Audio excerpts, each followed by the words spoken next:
आपको बता दें कि पाकिस्तान की तरफ भी इस तरह के करतब सेना के जवान दिखाते हैं, पाकिस्तानी रेंजर्स दिखाते हैं।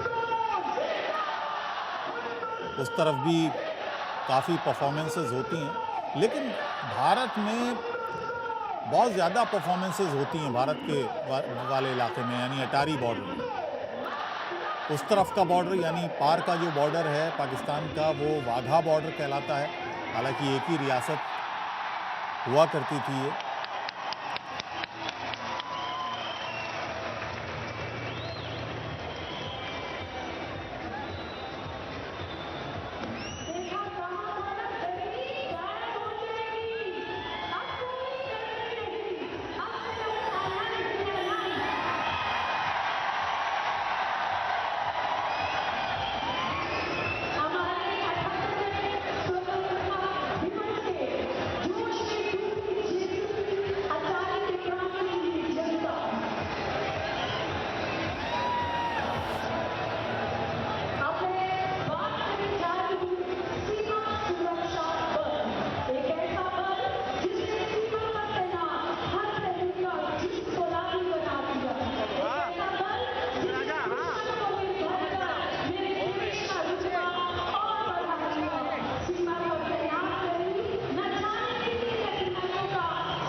बोल दीजिए हट जाए सामने से।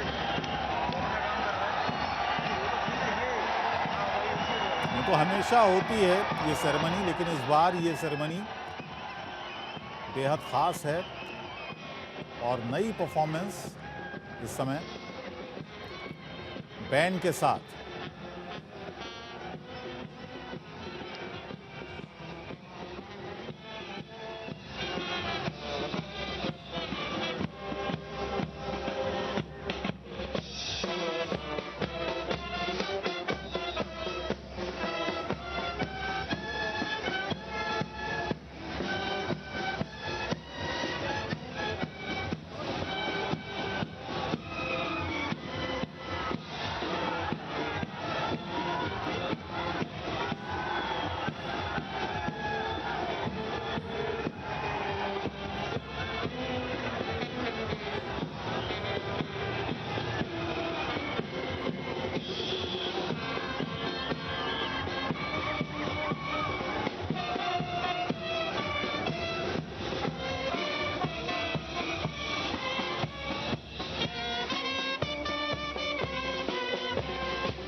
और इस बार हजारों लोग यहाँ इस सेरेमनी को देखने पहुँचे हैं। पूरे देश से लोग यहाँ पहुँचे हैं और आप अंदाज़ा लगा सकते हैं जिस तरह का शोर यहाँ होता है, जिस तरह की गूंज यहाँ होती है, नारे जिस समय लगते हैं, हिंदुस्तान जिंदाबाद के नारे लगते हैं, भारत माता की जय के नारे लगते हैं, तो पूरा माहौल बड़ा देशभक्ति वाला हो जाता है और हौसला बढ़ाता है। यहाँ पर जितने भी जवान हैं उनका हौसला बढ़ाता है, जितने भी लोग यहाँ पर परफॉर्मेंस अपनी देने आते हैं उनका हौसला बढ़ाता है, और जितना भी टेलीकास्ट होता है पूरे देश में, पूरे देश का उस वक्त हौसला बढ़ाने का काम ये सेरेमनी करती है, और जिस तरह के नारे इसमें लगते हैं वो करते हैं।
ये शानदार मौका होता है, शानदार इसमें नज़ारे होते हैं, पूरा माहौल देशभक्ति इससे पूरी तरह से सराबोर होता है।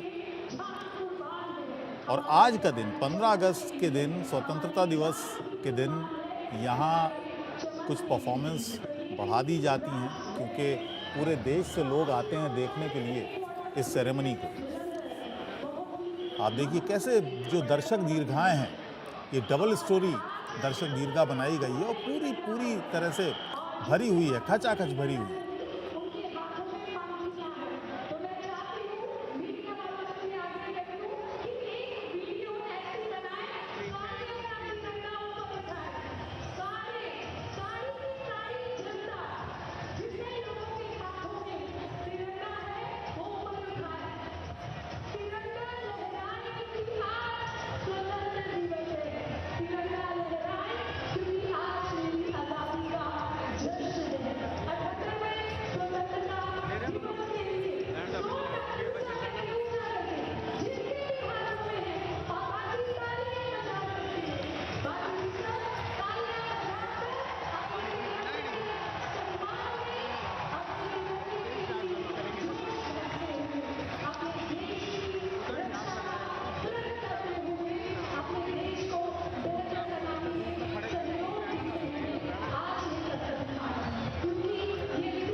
तस्वीरें जो ये नई परफॉर्मेंस जोड़ी गई है डॉग स्क्वाड की, जिसका मैंने शुरुआत में जिक्र किया था।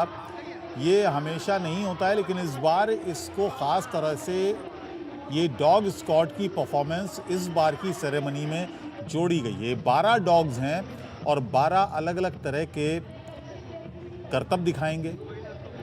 किस तरह से इनको सधाया गया है, किस तरह से ट्रेन किया गया है, ये आज ये बताएंगे इस सेरेमनी में। एक एक कर इन सभी डॉग्स की बारी आएगी, वो क्या कर सकते हैं ये वो आज इस परेड में बताएंगे।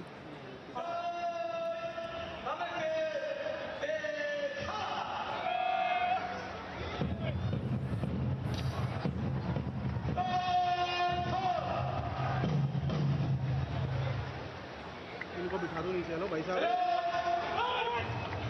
गांधी भाई पैर से ले। देखिए किस तरह से इनको ट्रेन किया गया है इन डॉग्स को कि न सिर्फ जवान कदम से कदम मिला रहे हैं, कदम ताल कर रहे हैं, बल्कि ये डॉग्स भी कदम ताल कर रहे हैं ड्रम की आवाज़ पर।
और मेजर रिटायर्ड मोहम्मद अली शाह साहब इस वक्त हमारे साथ जुड़ गए हैं। मोहम्मद अली शाह साहब, स्वागत है आपका और हार्दिक शुभकामनाएं आपको स्वतंत्रता दिवस की। और हम ये तस्वीरें दिखा रहे हैं अटारी वाघा बॉर्डर की। हमेशा यूँ तो ये सेरेमनी होती है, लेकिन आज कुछ ख़ास है। आज कुछ इसमें कुछ परफॉर्मेंसेस बढ़ाई गई हैं और इस वक्त जो डॉग स्क्वाड है उसकी परफॉर्मेंस चल रही है। देखने लायक है किस तरह से इनको ट्रेन किया गया है, वो वाकई काफ़ी लाजवाब है। बिल्कुल, आपने बिल्कुल बात सही करी है। और एक बहुत दिलचस्प बात ये है, हमारे सिविलियन दोस्तों को ये बात मालूम नहीं होगी शायद बहुत लोगों को, ये जो फौज में चाहे आर्मी हो चाहे बीएसएफ हो, फौज में जो डॉग स्क्वाड होता है उन डॉग्स की भी रैंक होती है। वो भी प्रॉपर टाइप बाकायदा rank, guarantee, reward, promotion, allowance, उनको सब बाकायदा वही मिलता है। सैल्यूट अलग होता है, ट्रेनिंग अलग होती है। बिल्कुल आप सोचिए एक डॉग को रैंक, एक डॉग को रैंक, रिटायरमेंट भी होती है उनकी और पेंशन भी होती है। तो ये हम, क्योंकि डॉग जो इनकी ट्रेनिंग होती है, जैसे कि आर्मी देखिए, आर्मी में आरबीसी सेंटर है, वो मेरठ में है।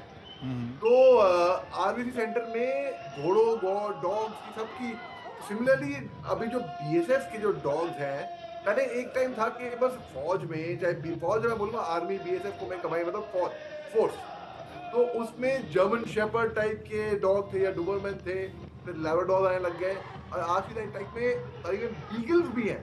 बीगल तो देखने में बड़े प्यारे लगते हैं, लेकिन बीगल की सेंस ऑफ स्मेल बड़ी अच्छी होती है। और बाघा बॉर्डर पे अगर हम देखें तो जिस तरीके से जो बीएसएफ जो कदम जमा के दादा मारती है, वो ड्रिल करती है, लोगों को जोश आ जाता है। मैंने बाघा बॉर्डर की परेड जब देखी है तो देखा दोनों सरहद के इस पार उस पार लोग चीयर कर रहे होते हैं, जैसे क्रिकेट मैच चल रहा हो उस टाइम में चीयर करते हैं।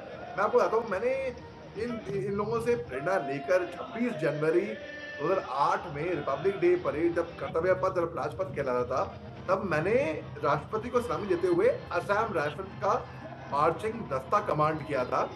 बीएसएफ की टोली हमारे से बिल्कुल आगे थी, उसके बाद हमारी थी, क्योंकि असम राइफल पैरामिलिट्री में आता है। और मेरे दोनों पाँव में फ्रैक्चर थे, एक पाँव में नहीं, दोनों पाँव में। लेकिन वो जोश, जज्बा, जुनून बीएसएफ को देख के और मेरे जो पीछे जो जाबाज असम राइफल्स के जो जवान थे, उनको देख के वो जोश, जज्बा, जुनून अच्छा, आ ही इन जाता हम है। मोहम्मद अली शाह साहब, ये हम देख रहे हैं कि डॉग्स जो हैं अपने करतब दिखा रहे हैं और सीटी की आवाज़ पर, ड्रम की आवाज़ पर उसी तरह से कदम ताल मिला रहे हैं। ये भी हम देख रहे हैं। अब देखिए, ये तस्वीर शायद आप ना देख पाएँ, लेकिन एक बीएसएफ का जवान किस तरह से ट्रेन किया गया है कि जब सैल्यूट बीएसएफ के जवानों ने किया, तो इन डॉग्स ने भी सैल्यूट के तौर पर अपना सर नीचे झुकाया। तो इनको बिल्कुल। ट्रेन कैसे किया जाता है? कितना समय लगता है इनको ट्रेन करने में? बिल्कुल, बिल्कुल भाई। देखिए, बात ऐसी है कि मैं तो आपने सही बात कही कि मैं वो दृश्य देख नहीं पाया था, लेकिन जिस तरीके से आपने बयाँ किया, आपने बोला, मुझे वो दिख गया आपके बोलने से। अब जैसे कि हम सैल्यूट मारते हैं, तो वो अपना वो रिटर्न करता है या तो वो करेगा सैल्यूट, तो वो ट्रेन ऐसे होते हैं कि इनकी अलग-अलग सेंटर होते हैं, जी। ट्रेनिंग सेंटर, और इनके नाम होते हैं, बाकायदा रैंक भी होती है। तो और ये समझते हैं, जो डॉग्स होते हैं वो बहुत इंटेलिजेंट एनिमल होते हैं, उनकी सेंस ऑफ स्मेल, उनकी बस केवल वो बेज़ुबान होते हैं, तो वो बोल नहीं पाते। मगर हुँ। वो हमारे घर के अंदर एक लैब्राडोर हमारे पास भी है। हमने उसको बिल्कुल मिलिट्री तरीके से ही ट्रेन किया हुआ है। अब इनकी ट्रेनिंग कैसी होती है? इनकी ट्रेनिंग होती है कि अगर कहीं पे आप फ़र्ज़ करिए एक स्निफर डॉग, मैं आपको एक एक वाक़या बताता हूँ मैं आपको। जी। जब ट्रेनिंग कर रहे थे ना अकेडमी में, तो किसी ने कोई बदमाशी कर ली, कैडेट्स का अनुमान तौर पे करते हैं। हुँ, हुँ। तो फिर मिलिट्री डॉग आया स्मेल करने के लिए, उनकी सेंस ऑफ स्मेल इतनी अच्छी होती है। तो स्मेल किया, जिसने गड़बड़ की थी उसके पास आया, उसके जो मोज़े थे ना ट्रेनिंग के बाद, उसके मोज़े स्मेल करके वो डॉग ने उल्टी कर दी वहीं पे। तो आप समझ सकते हैं, तो मतलब ये तो मज़ाक के तौर पे मैंने बोला, लेकिन जो स्निफर डॉग होते हैं, उनकी ट्रेनिंग अव्वल दर्जे की होती है, अलग-अलग सेंटर होते हैं, जैसे कि आपको बताया आर्मी में आरबीसी सेंटर मेरठ में है। उस तरीके से इनकी जो ट्रेनिंग होती है, इनके बाकायदा लेवल्स होते हैं ट्रेनिंग जी। के, ऑर्गेनाइज्ड, प्रॉपर के स्केल होता है इनका। तो इट्स नॉट लाइक कि पकड़ के डॉग पकड़ लिया और देखने में वो क्रोशित है। अनुमान तौर पे एयरपोर्ट पे भी लोग देखते होंगे डॉग, एयरपोर्ट पे तो जब फ्लाइट या स्टेशन पे जी। अनुमान तौर पे आपने देखा होगा कि पुलिस के अच्छा, पास में या मोहम्मद अली कहीं। शाह साहब, ये मैं जानना चाह रहा था, बहुत सारी चीज़ें हमने अभी दर्शकों को बताई कि कब ये सेरेमनी की शुरुआत हुई थी, रोज़ाना होती है और फ्लैग को दोनों ही देश जो हैं सम्मानपूर्वक उतारते हैं। बॉर्डर्स को बंद किया जाता है और फ्लैग्स को उतारने के बाद ये सेरेमनी का समापन हो जाता है। 1959 में इसकी शुरुआत हुई थी। अब मैं ये आपसे जानना चाह रहा हूँ, अगर आप थोड़ा बता सकें कि जब ये शुरू हुई थी, तब यही परफॉर्मेंसेस होती थी, इसमें परेड इसी तरह से होती थी, दोनों ही तरफ के पाकिस्तानी रेंजर्स और भारत के बीएसएफ के जो जवानों का जो एक एग्रेशन दिखाया जाता है दोनों ही तरफ से, वो यही था? किसने ये पूरी परेड डायरेक्ट की थी उस वक्त? हाँ, नहीं, ये शुरुआत में ऐसा नहीं था, मैं आपको बोल दूँ। और वैसे अगर देखने में बड़ा मज़ा आता है, देखने में उनकी चिंगारियाँ भी निकलती हैं जब वो चलते हैं और जोश भी आ जाता है, मैं मानता हूँ। मगर मैं तो फ़ौज की जो ड्रिल होती है हमारी, असल में रियल लाइफ़ की, अपार्ट फ्रॉम वाघा जी। बॉर्डर, अटारी बॉर्डर, एक हुसैने वाला बॉर्डर भी है फ़िरोज़पुर में के पास। जब मैं छोटा बच्चा था तब मैं वहाँ